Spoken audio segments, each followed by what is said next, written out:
warahmatullahi wabarakatuh. Salam guru hebat untuk calon guru penggerak se-Indonesia. Perkenalkan, nama saya Nur Zuraida.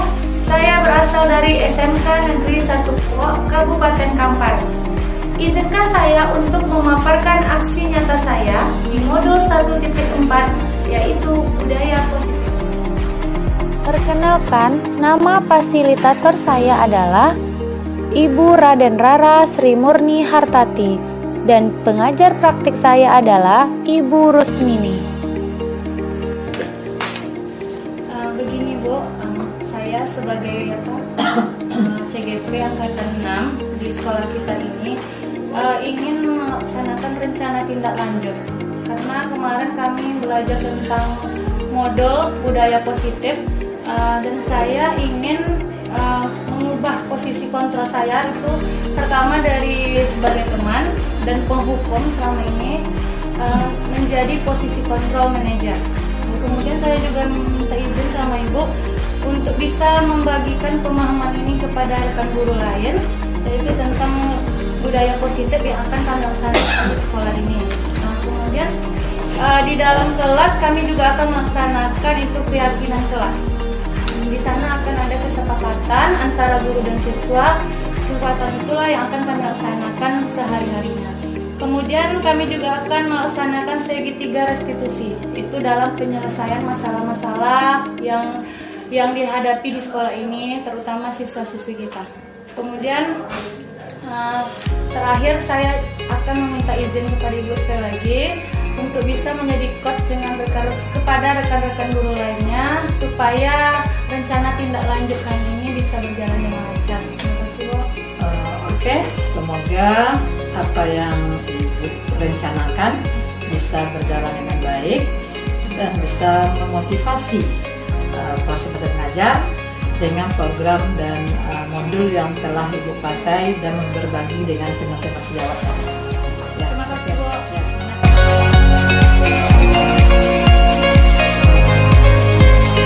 Assalamualaikum warahmatullahi wabarakatuh. Bagaimana kabarnya Bapak Ibu, sehat? Alhamdulillah. Salam bahagia untuk kita semua ya, dan tetap semangat menjalani aktivitas kita sehari-hari sebagai pendidik di sekolah kita ini demi kemajuan sekolah. Baiklah, pertemuan kita kali ini adalah untuk diseminasi budaya positif.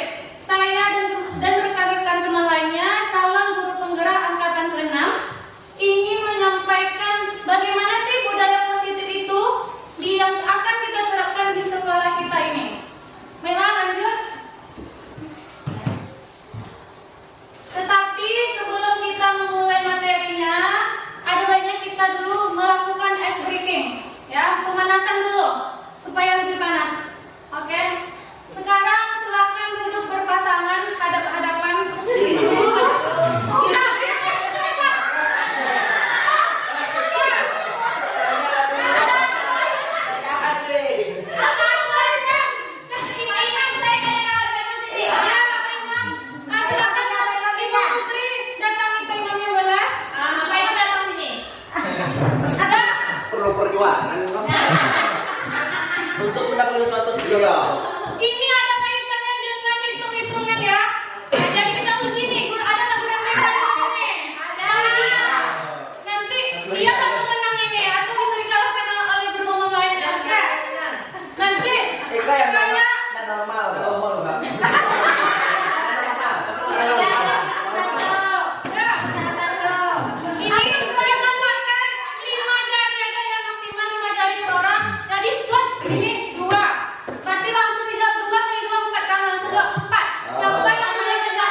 Ini bunganya, punya ini kopinya. Ya pemenangnya Pak Rizal. Hadiahnya kita kasih cappuccino.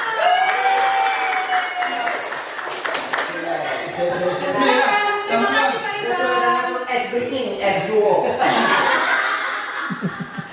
Baiklah, sepertinya sudah panas ya. Kita langsung saja kesepakatan kelas kita ini. Silakan dibaca Bapak Ibu. Adakah yang perlu ditambahkan kira-kira? Pas? Ada yang perlu ditambahkan? Boleh. Siapa? Iya, selamat ya. Kesepakatan kelas kita hari ini. Oh, berarti kita tambah boleh sambil minum ya, biar suasananya tidak membosankan gitu ya, tidak kaku. Oke, boleh nanti kami tambahkan nanti jadi 7 kesepakatan. Nah, baik Bapak Ibu yang sangat semangat sekali hari ini, kita ada ini kegiatan kita itu kepala kanan tadi. Ada A dan B, Anda dan teman Anda, berarti Bapak Ibu kawan di sampingnya, sobeklah secari kertas kecil, tuliskan benda atau sesuatu yang sangat berharga untuk Anda. Letakkan di salah satu tangan Anda dan genggam benda tersebut dengan segala daya. Buatlah sebuah kupalan. Teman Anda yang B akan mencoba dengan sebuah tenaga untuk meminta Anda memberikan benda tersebut. Tolong bedakan. Teman Anda yang B tadi bisa membujuk, mengancam, menghardik, merayu, menyuap, atau apa saja agar dapat membuka kupalan tangan Anda. Nah, kita lihat apa yang terjadi. Ini sudah ada secari kertasnya, silakan isi apa yang berharga. Kalau dari umum bisa. No, jangan mati. Pokoknya sesuatu berharga terserah. Mau benda hidup atau benda mati. Yang menurut kita sangat berharga sekali ya. Sampai dia tahu isinya kan?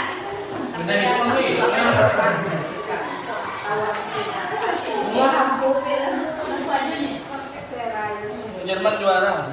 Ya kita tunggu ya. Langsung digenggam. Pak Imam pasangannya siapa? Kita kasih dulu sorry. Di sana sini. Ini udah mulai dari kata apa?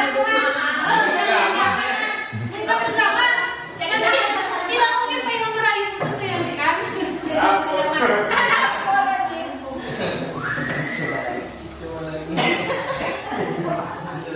Dan Pak Imam kan fisiknya.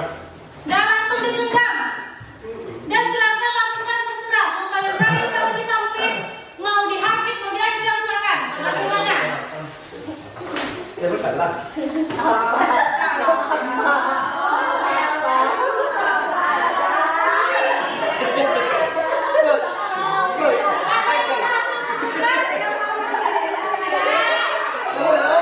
Ada yang berhasil menentukan? Ada yang berhasil menentukan? Oh, tidak ada yang berhasil.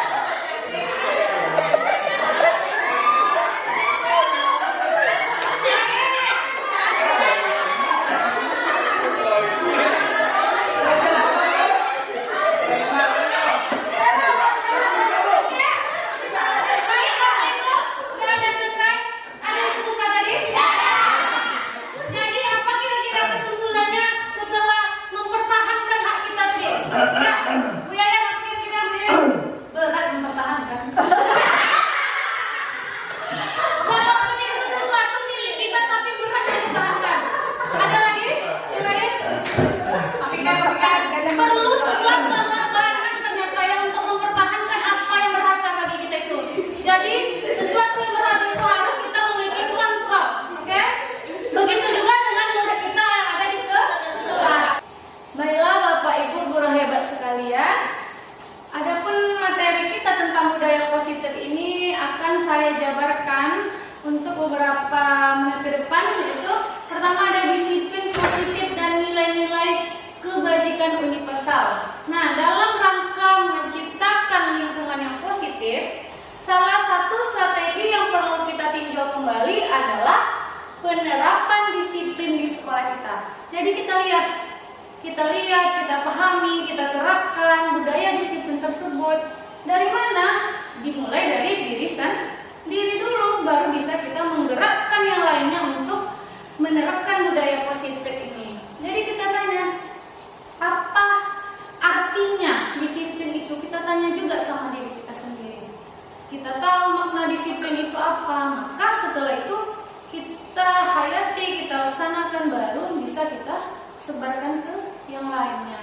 Nanti baru bisa berpengaruh ke guru lain, rekan guru lain, atau siswa-siswi kita. Maka kan berpengaruh, itu dimulai dari diri kita sendiri dulu. Next.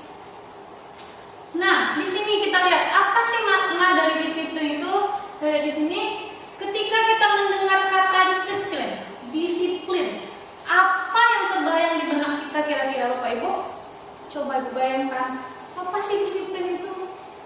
Nah, di sini saya akan menjabarkan apa sih disiplin itu. Kebanyakan orang kan menghubungkan kata disiplin itu dengan kata tertib, teratur, dan kepatuhan terhadap peraturan yang berlaku. Selama ini itulah yang kita pikirkan, yang terlintas dalam pikiran kita tentang kata-kata disiplin. Kata disiplin itu juga sering kita hubungkan sekali dengan hukuman. Ini semenjak saya sekolah SD pun, disiplin itu selalu yang terlintas itu hukuman. Kenapa? Karena jika melanggar maka akan kena hukum. Maka itu disiplin, itu yang terpikir mindset saya dari mulai sekolah sampai sekarang guru itu selalu. Tetapi di dalam materi guru penggerak ini banyak saya belajar tentang makna disiplin itu sebenarnya itu seperti apa.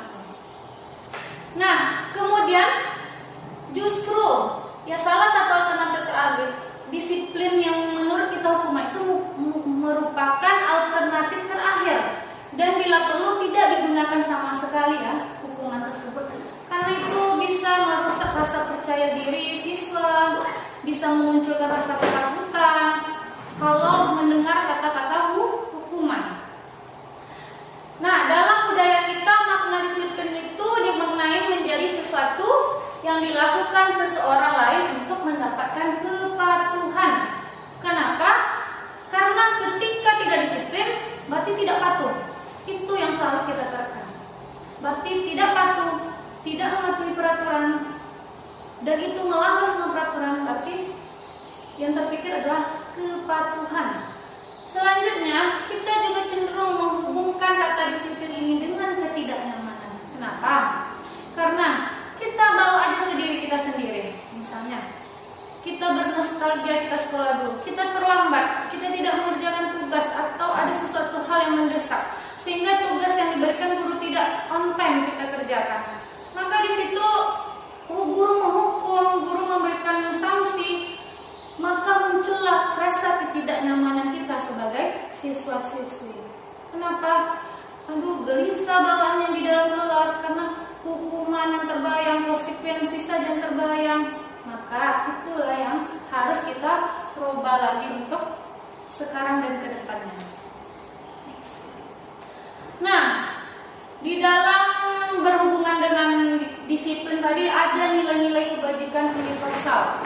Nilai-nilai kebajikan universal inilah yang harus kita terapkan di dalam kehidupan kita berbudaya positif. Yang pertama itu ada namanya profil pelajar Pancasila.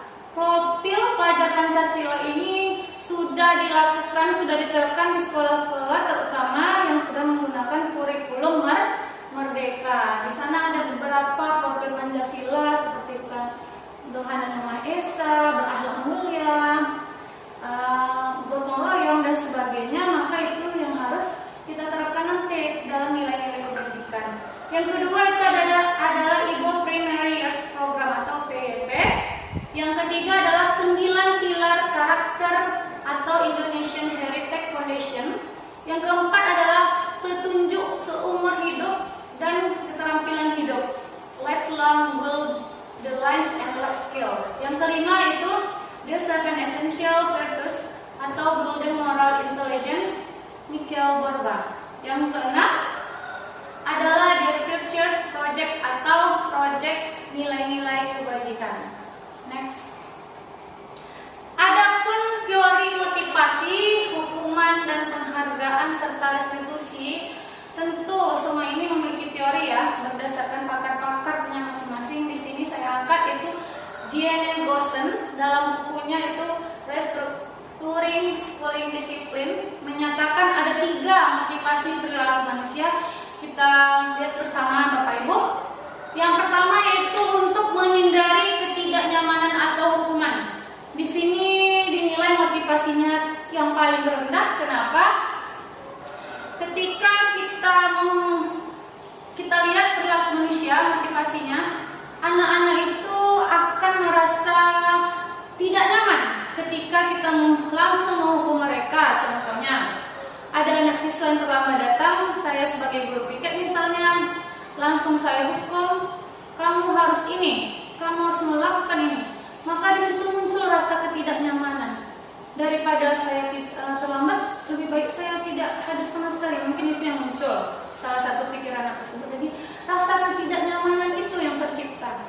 Yang kedua yaitu untuk mendapatkan imbalan ataupun penghargaan dari orang lain. Nah, di sini kita lihat ada motivasi atau perilaku manusia yang dalam hal ini adalah siswa, yaitu dia termotivasi untuk melakukan disiplin itu karena mendapatkan imbalan ataupun penghargaan. Contohnya di dalam kelas misalnya, siapa yang datang tepat waktu pelajaran ibu dikasih hadiah, atau siapa yang bisa maju ke depan dikasih ini, pokoknya dikasih sebuah penghargaan atau reward yang membuat mindset anak itu baru melakukan sesuatu kebajikan itu jika dikasih hadiah gitu. Jadi kalau tidak dikasih hadiah, mereka tidak melakukan kebajikan. Nah, itu yang ada di mindset anak-anak tersebut ketika kita mengharapkan imbalan.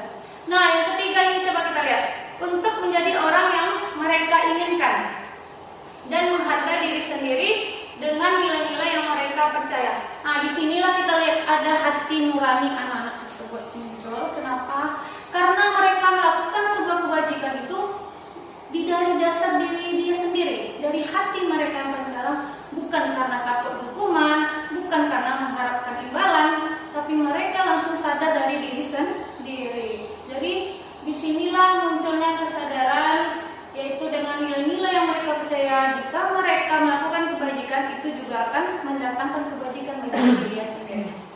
Baik, kita lihat selanjutnya. Next, ya, di sini ada sebuah tabel ya. Ada identitas gagal, ada identitas sukses. Kenapa saya bikin tabel? Karena tadi apa sih teori motivasi itu? Apa sih hukuman, penghargaan dan restitusi itu seperti apa? Apa maksudnya? Nah, sebelum kita lebih mendalam untuk mengetahui makna dari hukuman, konsekuensi, restitusi, kita lihat dulu perbedaannya. Nah, kita lihat kan di tabel ini nampak ya. Identitas gagal itu ada di hukuman. Jadi hukuman itu otomatis itu merupakan identitas gagal. Lihat hukuman yang pertama. Sesuatu yang menyakitkan harus terjadi. Nah, jadi harus terjadi sesuatu yang menyakitkan. Kenapa itu? Terpaksa. Terlambat dia. Terpaksa dia dikasih hukuman. Ada konsekuensinya. Tiba-tiba gitu. Baik, kalau kamu terlambat kamu bersihkan WC. Nah, berarti itu sesuatu yang menyakitkan terjadi tiba-tiba. Kita lihat di tabel di kolom konsekuensi, kalau hukuman tadi sesuatu yang menyakitkan harus terjadi, kalau di konsekuensi sesuatunya harus terjadi. Ini emang harus terjadi kalau yang konsekuensi. Kalau yang restitusi itu merupakan suatu pilihan dari kesadaran siswa-siswi tadi. Ada pilihannya. Lanjut, yang hukuman tidak nyaman untuk murid atau anak untuk jangka waktu panjang. Jadi di hukuman ini membuat anak atau siswa atau murid kita itu merasa tidak nyaman itu dalam jangka waktu yang panjang. Kenapa? Karena kembali lagi yang saya jelaskan tadi, hukuman itu kan sesuatu yang sangat menyakitkan. Yang pertama tadi kan, berarti anak-anak kita itu tidak akan merasakan lagi kenyamanan gitu. Rasa takut yang malah yang muncul Bapak Ibu. Nah, lanjut konsekuensi. Kalau konsekuensi tidak nyaman untuk murid atau anak itu cuma dalam jangka waktu pendek. Kenapa? Karena itu sudah disosialisasikan kepada anak. Kalau kalian melanggar ini, maka konsekuensinya ini. Maka yang kalian hadapi ini nanti. Jadi Anda sudah tahu, jadi itu tidak nyamannya cuma dalam jangka waktu pendek.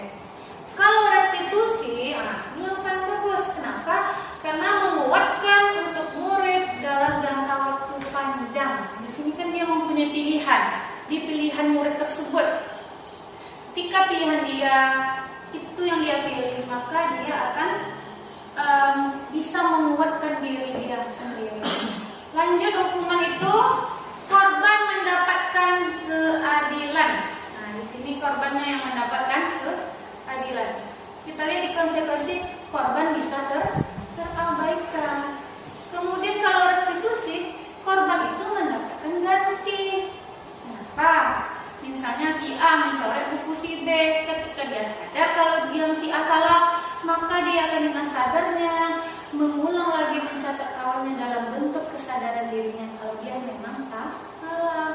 Jadi restitusi itu yang harus bangkitkan lagi. Yang hukuman yang terakhir tuh murid atau anak akan tersakiti, kembali lagi akan menyakiti hukuman itu. Cepat kembalikan ke diri kita sendiri Bapak Ibu. Pasti kita juga merasakan sakit ketika dihukum. Lanjut, konsekuensi itu murid atau anak dibuat tidak nyaman. Dia tidak nyaman. Nanti saya melanggar ini, saya dapat poin ini, saya konsekuensi ini. Ada rasa ketidaknyamanan. Yang terakhir, kalau restitusi, murid akan mendapatkan penguatan. Kenapa? Di situ dia belajar bertanggung jawab, di situ dia sadar akan kesalahannya tanpa diberi hukuman, tanpa ada konsekuensi. Seperti itu Bapak Ibu paham ya? Alhamdulillah paham semuanya. Lanjut. Nah, di sini baru kita masuki tadi. Kita perdalam lagi apa itu hukuman. Hukuman itu bersifat tidak terencana atau tiba-tiba.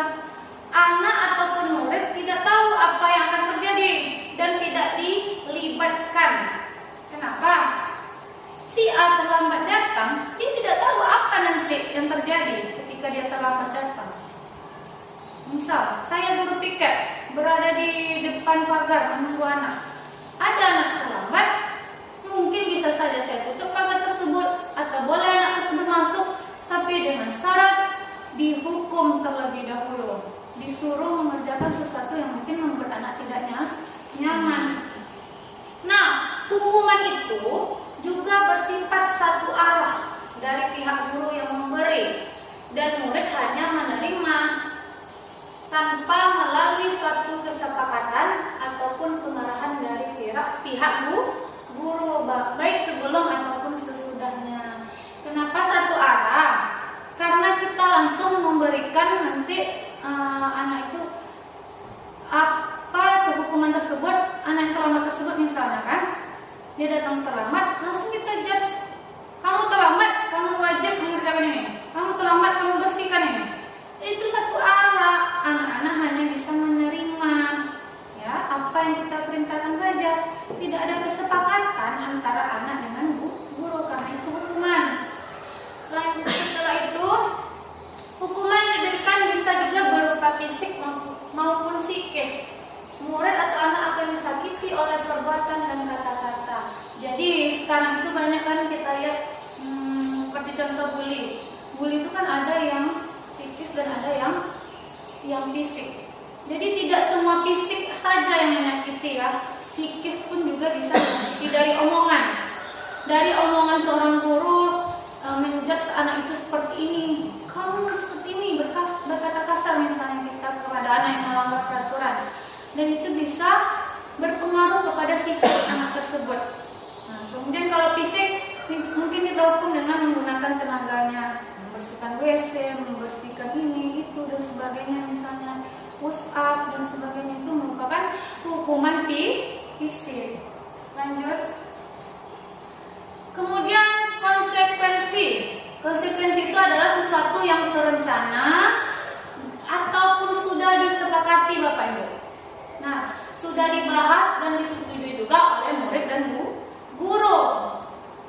Sudah ada kesepakatan antara guru dan murid. Misalnya di sekolah saya itu ditetapkan sistem poin, di mana nanti jika anak melanggar ini maka poinnya ini, pelanggaran ini, poinnya ini, itu sudah kita sepakati nanti oleh tim, kemudian disosialisasikan kepada anak. Anak akan bisa membaca, bisa mengingat apa-apa saja konsekuensi yang berlaku di sekolah ini dengan sistem poin tersebut. Nah, umumnya bentuk-bentuk konsekuensi ini oleh pihak guru. Murid sudah mengetahui sebelumnya dan hanya akan diterima bila ada pelanggaran. Pada konsekuensi ini murid dibuat tidak nyaman untuk jangka waktu pendek. Misalnya cabut di jam pelajaran, nanti berapa poinnya, maka ditulis. Itu siswa akan merasakan tidak nyamanannya hanya dalam jangka waktu pendek. Lanjut. Yang terakhir itu restitusi. Disinilah kita bertanya-tanya ya, restitusi. Mungkin selama ini kita sering mendengar hukuman, sering mendengar konsekuensi, tapi kita masih awam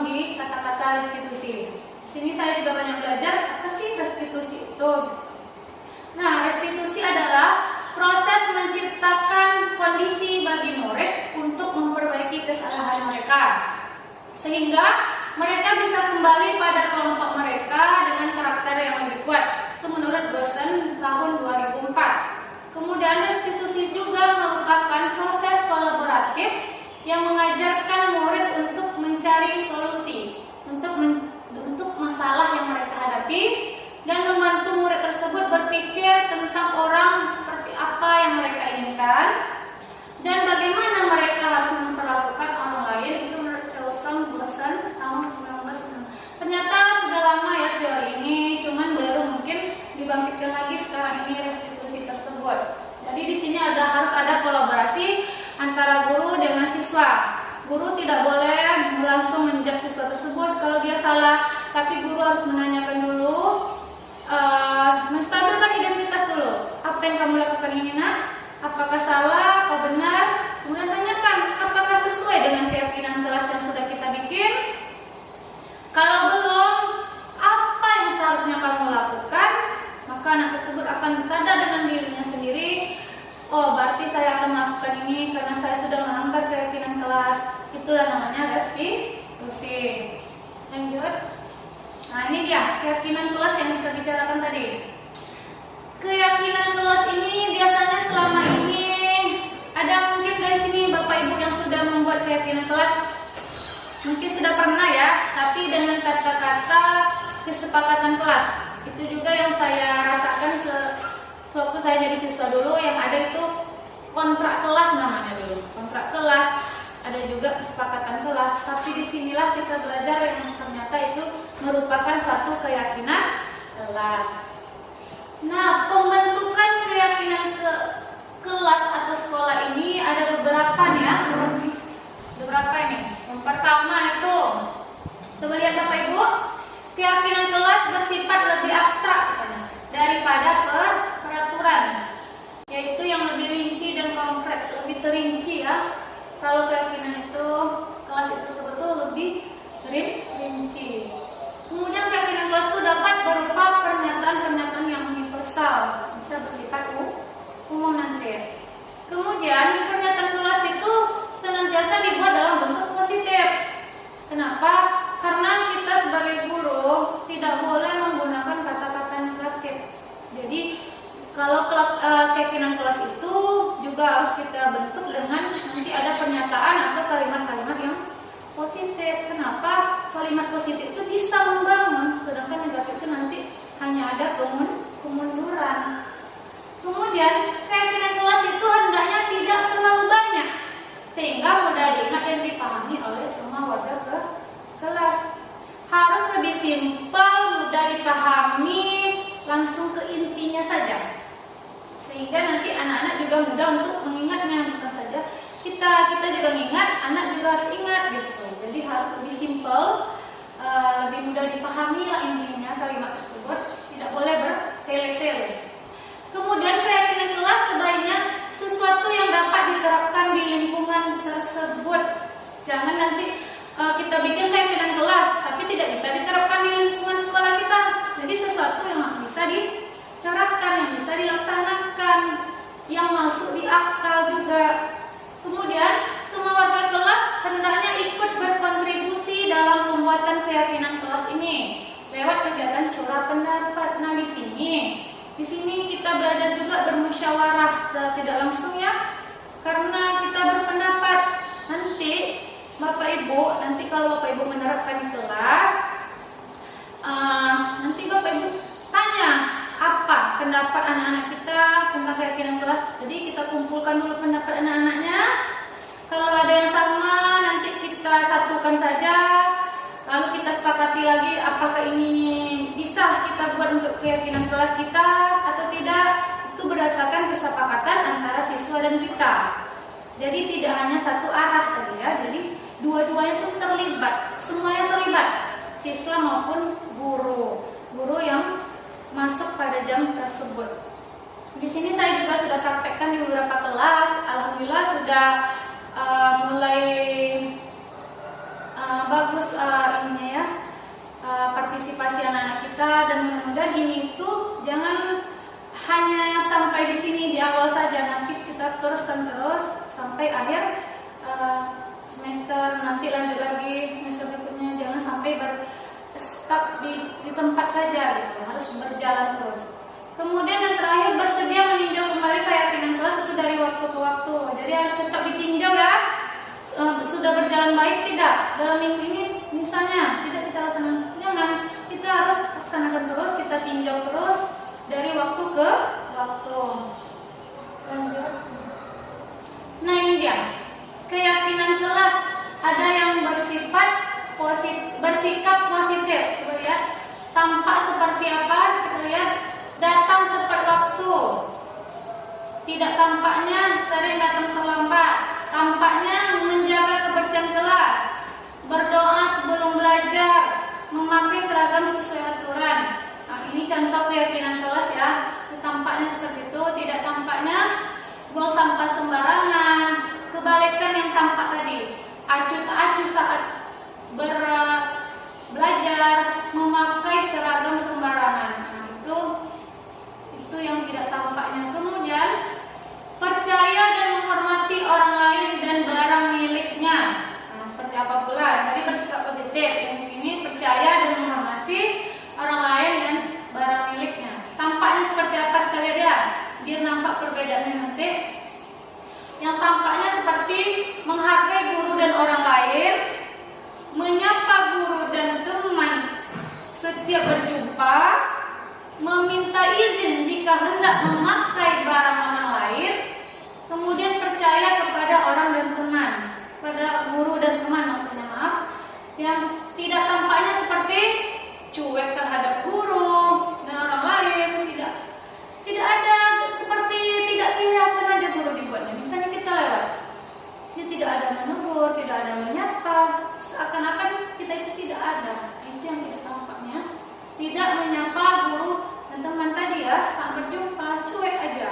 Kemudian tidak meminta izin jika hendak memakai barang orang lain, langsung dipakai, itu kan tidak mempunyai adab namanya ya. Kemudian tidak percaya kepada guru dan teman. Rasa percaya itu harus ada ya, antara guru, teman, dan yang lainnya. Lanjut. Nah ini contoh keyakinan kelas yang sudah saya terapkan di kelas. Sebenarnya ini banyak ya, 35 orang per kelas itu sudah saya kasih satu-satu kertas untuk mereka tulis pendapatnya. Sudah mereka tulis, tapi setelah kami rembukkan lagi apa saja poin yang paling penting kita terapkan di kelas nanti, dan sudah disatukan pendapat yang sama ya.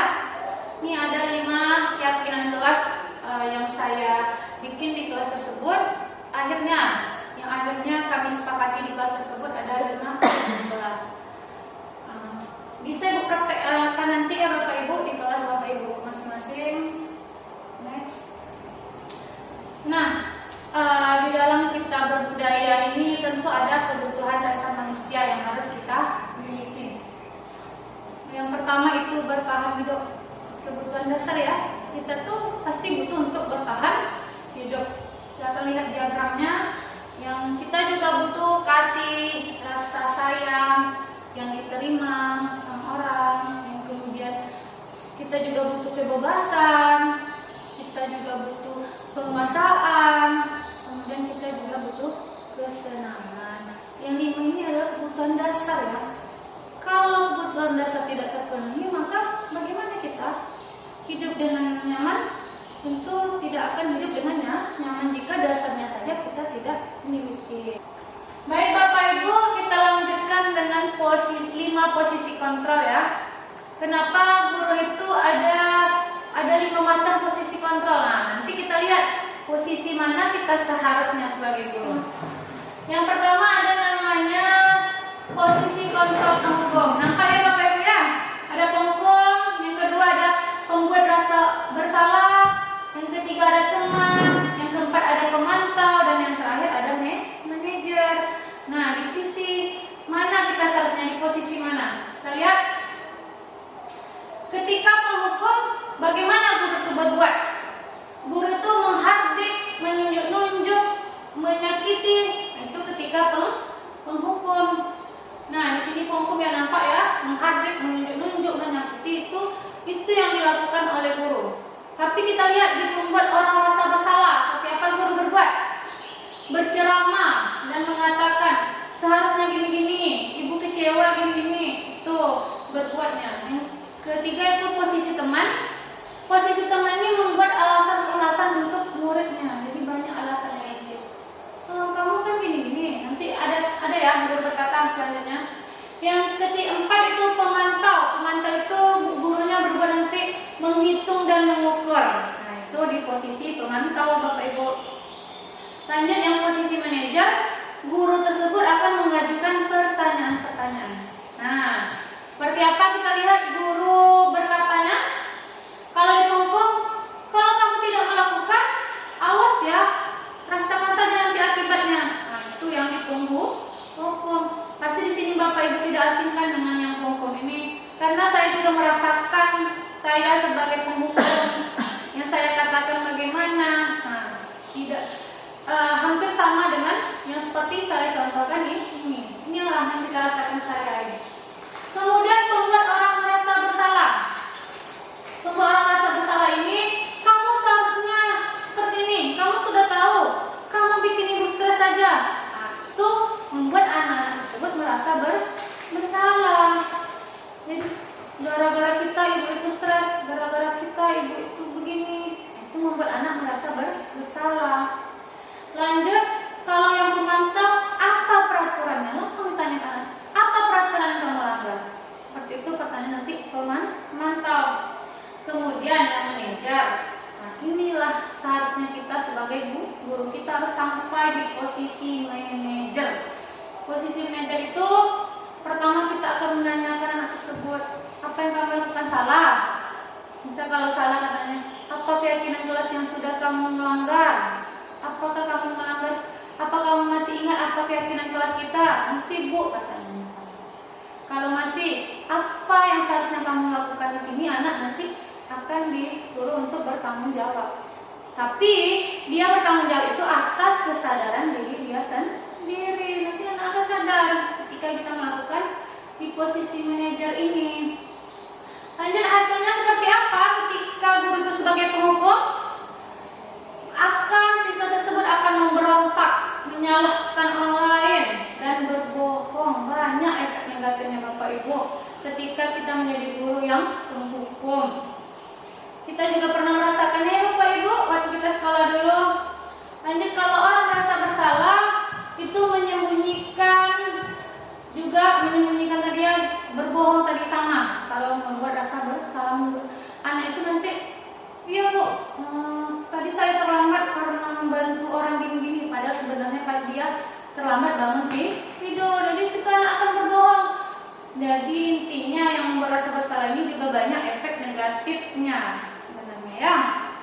Kemudian kalau di posisi guru itu sebagai teman, akan ketergantungan jadinya ya. Nanti itu terus karena dia merasa guru itu teman mereka. Lanjut, pemantau, dia akan nanti menyesuaikan diri bila diawasi. Kan segera dipantau sama guru, nanti dia akan menyesuaikan dirinya karena dia selalu diawasi. Kemudian manajer, di manajer inilah jadi untuk menguatkan pribadi anak tadi. Ya, ingat pribadi anak akan bisa kuat ketika kita sebagai posisi manajer kontrol. Ingat Bapak Ibu. Selanjutnya kaitannya dengan dunia yang berkualitas. Kalau di penghukum, murid meletakkan guru di luar dunia berkualitas, ya kan? Coba Bapak Ibu bayangkan, ketika kita menghukum guru, menghukum siswa yang terlambat, menghukum siswa terlambat, kita akan tidak berkualitas lagi Bapak Ibu di depan anak-anak. Kita sudah dicap sebagai guru yang suka memberikan hukuman. Lanjut, kalau di pembuat rasa bersalah, murid tuh meletakkan guru tuh di dalam dunia berkualitas. Di sini masih berkualitas ya kalau merasa bersalah. Yang kalau sebagai teman, murid meletakkan guru sebagai orang yang sangat penting di dunia berkualitasnya. Jadi kenapa? Karena dia merasa itu temannya, guru tuh sudah sehati dengan dia, maka dia akan merasa guru itu adalah orang yang sangat penting karena adalah teman dia sendiri. Kalau di pemantau itu murid meletakkan guru itu peraturan dan hukum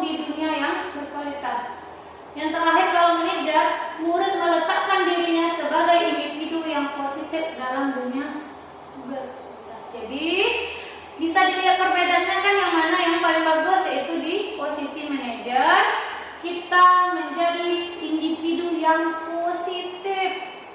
Kita bisa positif, maka suatu yang positif, aura positif itu kan bisa tersebar yang lain, baik rekan kita maupun nanti ke siswa-siswi sekalian. Kemudian kalau murid berkata nih ya, yang tadi guru, sekarang murid berkata di penghukum, biarkan saja nanti juga marah-marah lagi. Nah itu kata murid nanti, biar aja lah terlambat, nanti palingan marah-marah juga ibu itu atau bapak itu yang keluar dari murid tersebut. Kalau dipembuat rasa bersalah, nanti anak-anak kan minta maaf. Maaf bu, saya sudah bikin ibu stres, saya sudah bikin ibu emosi. Itu yang keluar dari kata-kata murid. Kalau di teman, saya pikir bapak ibu ternyata begitu berada di halaman yang harus saya ternyata begitu berapa halaman yang harus saya tulis. Kalau yang di pemantau, berapa banyak bintang yang saya harus peroleh ketika dia melanggar peraturan berapa poinnya. Kemudian yang terakhir di manajer, bagaimana caranya saya untuk memperbaiki keadaan? Itu pertanyaan murid nanti kalau kita di posisi manajer. Jadi bu, bagaimana cara saya untuk memperbaiki keadaan? Nanti anak itu kita suruh merenungkan sendiri, maka dia juga akan sadar sendiri cara dia untuk memperbaiki kesalahannya. Dampaknya pada murid kita lihat ya. Terakhir dampak pada murid, kalau di penghukum mengulangi kesalahan lagi. Ini tidak kapok bapak ibu ketika kita menerapkan hukuman ini kepada anak kita. Kenapa? Coba saja kita lihat hal yang sebenarnya terjadi di sekolah kita.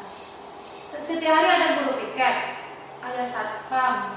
Nanti ketika kita hukum anak-anak terlambat, besoknya dijamin nggak dia terlambat? Tidak bapak ibu, malahan besoknya lebih banyak lagi. Seperti itu, jadi dia tidak ada kapoknya mengulangi kesalahan tersebut kalau kita di posisi penghukum. Jadi ibarat itu membuat buang-buang tenaga saja. Nah ya, lanjut kalau yang pembuat rasa bersalah, dampaknya pada murid, mereka tuh merasa rendah diri. Kenapa? Karena kita membuat dia itu merasa bersalah. Ini itu gimana gitu perasaannya ya, rasa rendah diri. Kemudian kalau teman lemah, tidak mandiri, tergantung. Kenapa? Dia tidak lagi merasakan kemandirian karena dia tergantung kepada guru tersebut. Karena sesama teman, mereka menganggap guru tersebut teman. Selanjutnya, menitik beratkan pada sanksi atau hadiah. Itu kalau yang pemantau. Yang terakhir tuh meja mengevaluasi diri, bagaimana cara untuk memperbaiki diri. Jadi disinilah posisi yang paling bagus sebagai posisi manajer kontrol. Kita bisa mengevaluasi diri, bisa memperbaiki diri siswa tersebut.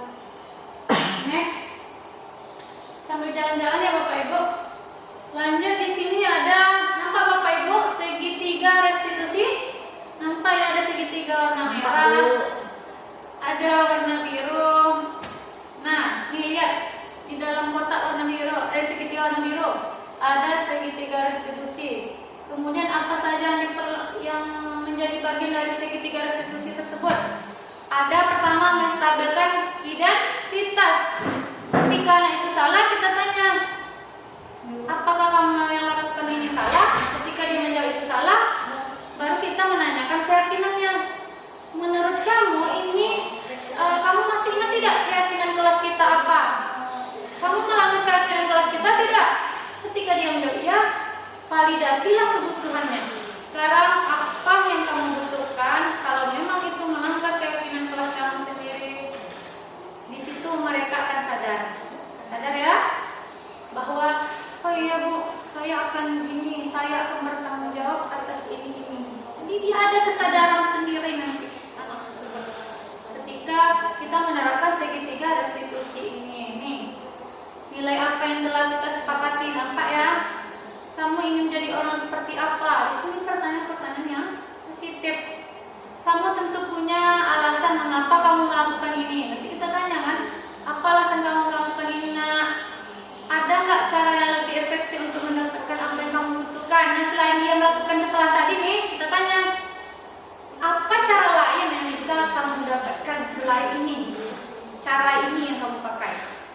Setiap orang pernah melakukan kesalahan, jadi kita tidak langsung menjudge anak itu, Bapak Ibu, kamu salah, kamu tidak boleh gini-gini. Tapi kita sebagai guru harus bilang begini, setiap orang itu ibu saja contohnya pernah melakukan kesalahan, kita kasih contoh seperti itu.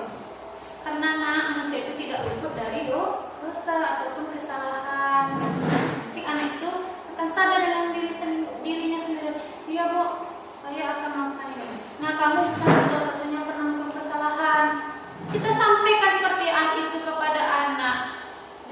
Dari hati ke hati. Maka yang terjadi nanti adalah hal-hal yang positif. Segitiga restitusi. Paham ya Bapak Ibu? Baik Bapak Guru hebat SMK 1 Kuak, ini salah satu kasus yaitu penerapan segitiga restitusi yang telah saya buat di aksi nyata yang sebelumnya di modul 1.4 ini. Di sini nanti ada 2 kasus bagaimana penerapan segitiga restitusi. Sebenarnya sudah ada di kanal YouTube saya. Nanti tinggal saya share aja linknya ke grup kita. Tapi sebelumnya silakan ditonton dulu kasus pertama.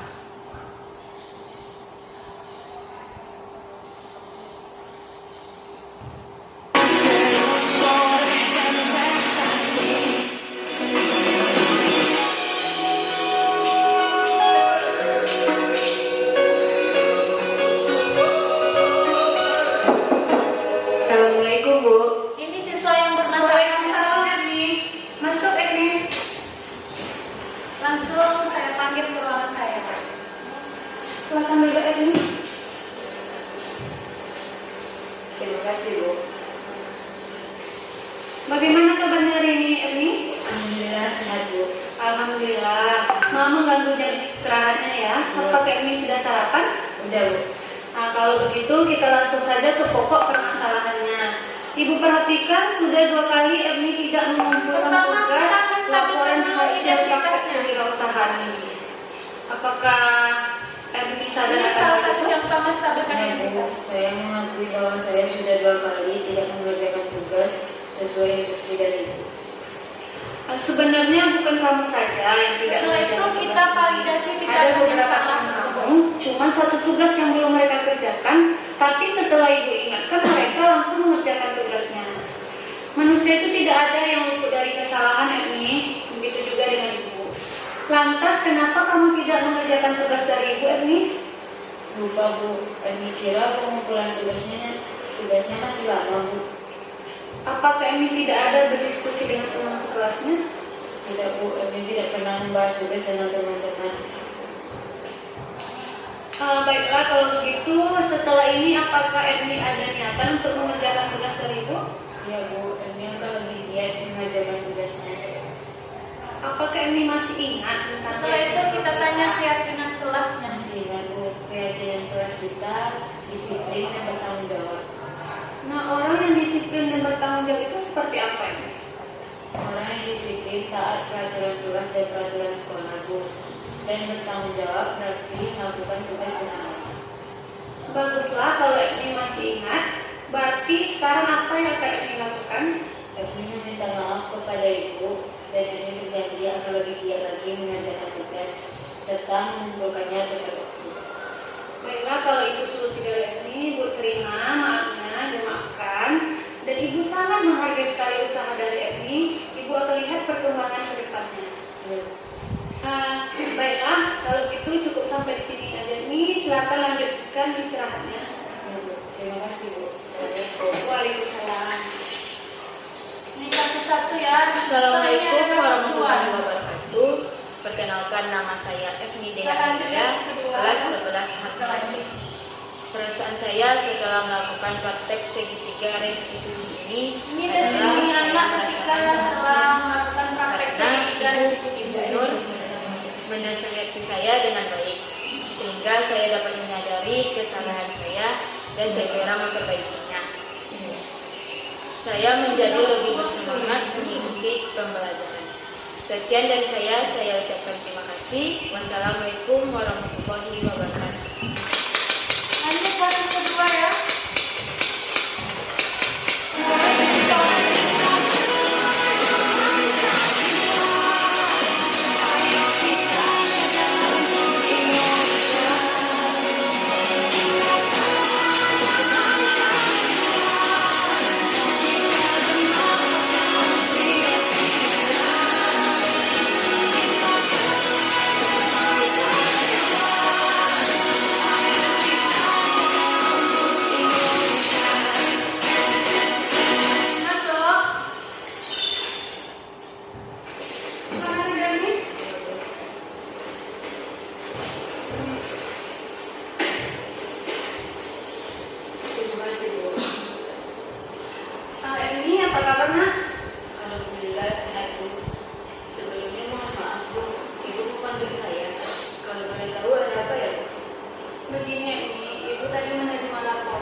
pertama kita menstabilkan identitas teman-temannya, itu catatan musik.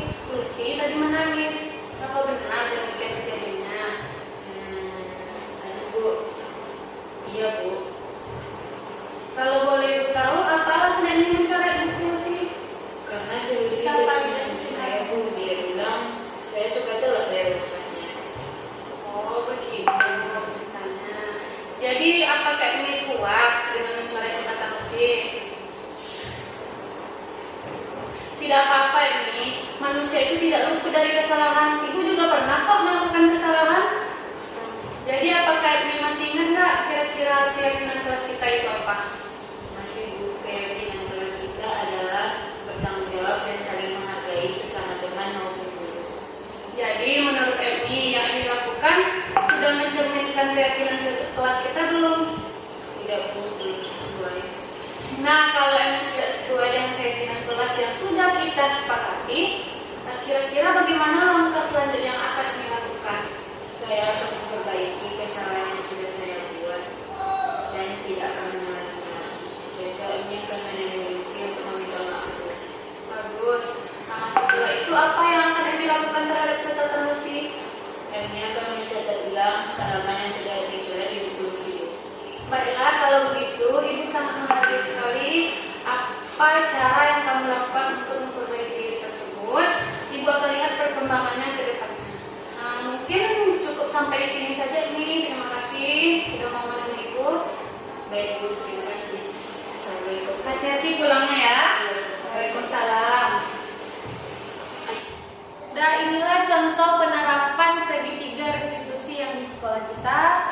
Mudah-mudahan dapat menginspirasi Bapak Ibu sekalian bagaimana nanti menerapkannya ke depannya kepada siswa-siswi kita di sini. Baiklah, setelah saya paparkan tadi panjang lebar ya materi kita hari ini, yaitu tentang budaya positif. Sampai di sini adakah Bapak Ibu pertanyaan? Mungkin ada yang apa? Silakan Bu Risa. Menurut Ibu Zuraida, ya, apakah segitiga restitusi ini bisa kita terapkan di sekolah kita? Ya, menurut saya langsung jawab aja ya Bu Risa. Segitiga restitusi ini kan ada 3 dari itu. Ada namanya validasi, ada keyakinan kelas, dan kemudian ada menanyakan masalahnya. Nah, ketika itu, kalau saya lihat di sekolah ini, kalau kita mau itu bisa diterapkan, kita tuh harus bisa bekerja sama dulu. Bekerja sama dengan semua yang ada di lingkungan sekolah ini. Tetapi tentu dimulai dari diri kita sendiri dulu, baru kita bisa mengajak orang lain atau rekan kita yang lain. Mungkin itu bisa? Bagaimana bisa kita terapkan ya Bu ya? Iya Bu. Makasih Bu atas pertanyaannya. Lanjut, ada lagi pertanyaan? Tak pertanyaan. Ya, Bu Aziza silakan.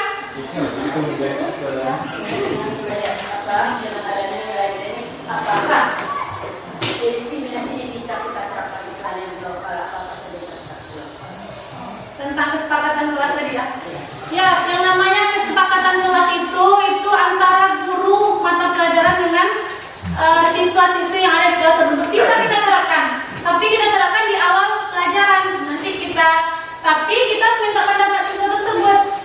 Apa yang mau kalian sepakati dengan Ibu di mata pelajaran Ibu sekarang ini? Jadi, kalau siswa sudah mencurahkan pendapatnya, kita harus terima. Nah, kita terima dan langsung bersama-sama kita buatlah kesepakatan kelas tadi. Kesepakatan kelas ini bagusnya kita tempel di dinding kelas, itu bagusnya ya, supaya mereka ingat gitu. Ini yang saya tulis kemarin, inilah yang harus saya lakukan. Jika saya melanggar, maka konsekuensinya ini. Itu yang namanya kesepakatan kelas. Baik, terima kasih Bu atas pertanyaannya. Ada lagi pertanyaan? Udah pas? Terima kasih.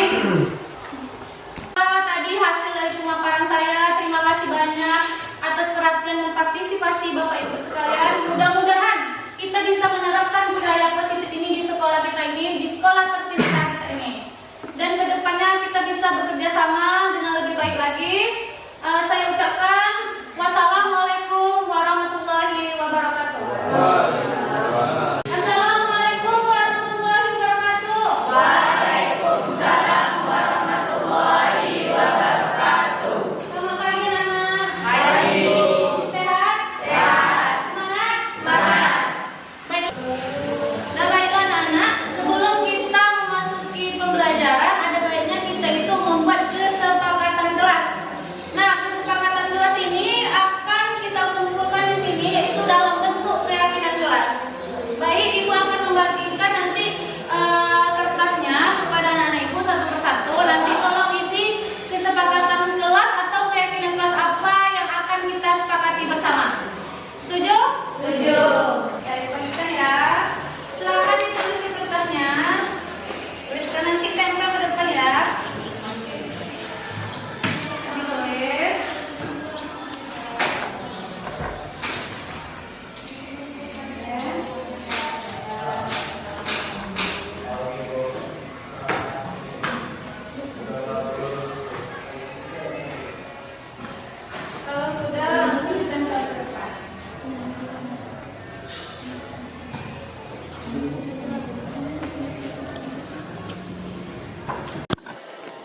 bagus.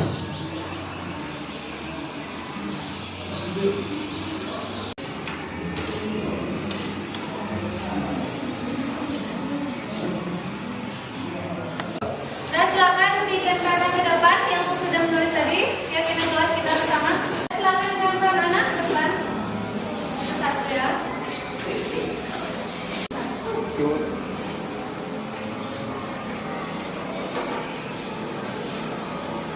Ya, selanjutnya.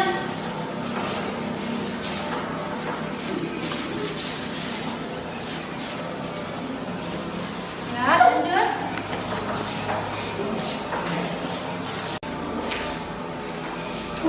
Enam.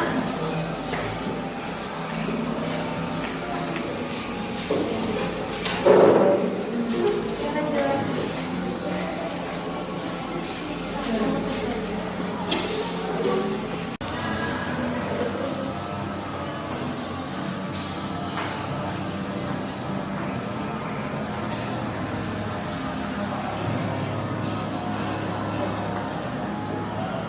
Nah, inilah hasil dari keyakinan kelas kita, kesepakatan kelas kita bersama antara ibu dengan kalian. Semoga kedepannya kita bisa melaksanakan ini ya. Bisa? Bisa. Baik, ibu ucapkan terima kasih. Assalamualaikum warahmatullahi wabarakatuh.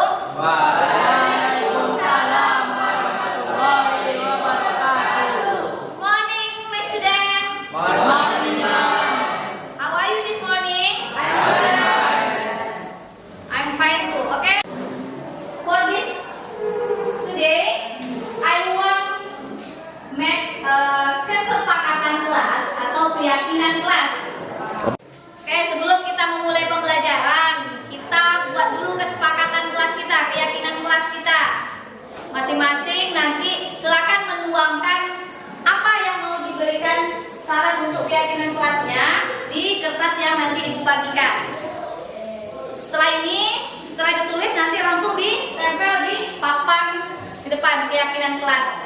Keyakinan kelas ini akan menjadi aturan rule kita selama pembelajaran bahasa Inggris. Oke.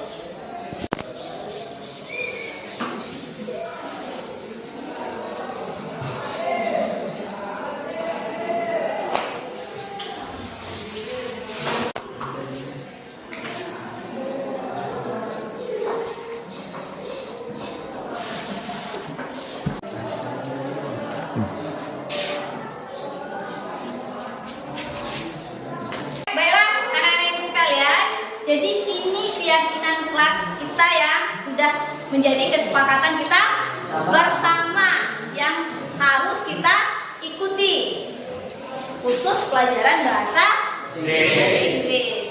Jadi ibu harapkan nggak ada lagi yang terlambat, yang tidak seragam dan lain-lainnya. Oke, mantap. Assalamualaikum warahmatullahi wabarakatuh.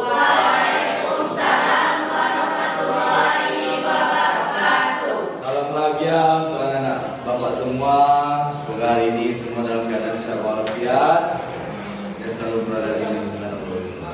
Baiklah, untuk kenyamanan dan mengawal ini sebaiknya kita bikin keyakinan. Nah, kenapa tujuan keyakinan kelas? Untuk kita nanti siapa yang melanggar aturan kelas, kita tahu nanti apa disolusi. Nah, Bapak ingin menyampaikan pertama tujuan dari keyakinan kelas hari ini supaya anak-anak semua bikinnya. Keyakinan kelas hari ini anak-anak semua bikinnya. Ketika ada melanggarnya, berarti nanti kita akan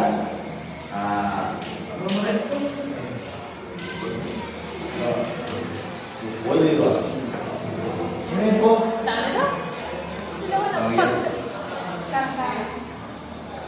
Guys, yang dimuliakan. Baiklah, hari ini kita akan membuat suatu keyakinan kelas. Keyakinan kelas ini ini bertujuan untuk bagaimana kelas ini nantinya berjalan lancar.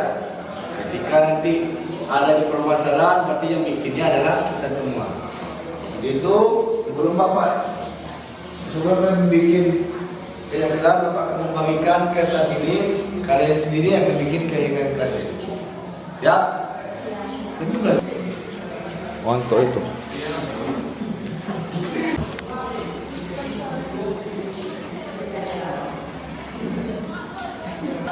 Kalau ada bikin kelas Anda, silakan kita tempelkan ke depan. Baik kita untuk mengingat kita nanti ketika kalian melangkah ke kelas, kita akan melakukan jalan-jalan sendiri.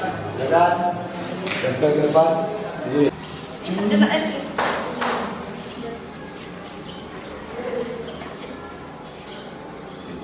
Ya, silakan yang lain.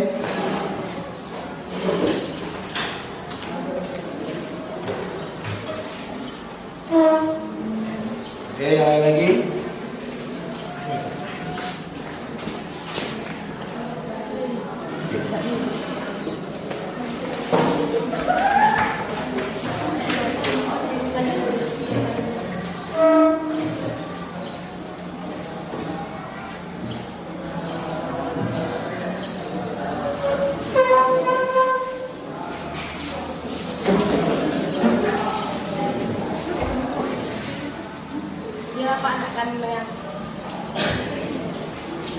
Assalamualaikum warahmatullahi wabarakatuh. Saya Irma Devita, salah seorang guru di SMK Negeri 1 Kuwo.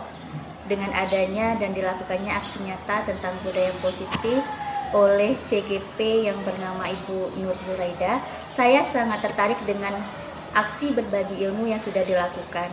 Saya akan melaksanakannya di kelas serta membuat keyakinan kelas, kemudian merubah posisi kontrol dan melaksanakan segitiga restitusi dalam menyelesaikan siswa yang bermasalah di kelas. Terima kasih. Assalamualaikum warahmatullahi wabarakatuh. Nama saya Ahmad Adiansa dari warahmatullahi wabarakatuh. Nama saya Ahmad Adiansa dari 12.1. Demi keyakinan kelas, saya akan giat belajar lagi. Belajar dan mematuhi keyakinan kelas yang kami sudah sepakati bersama. Assalamualaikum warahmatullahi wabarakatuh.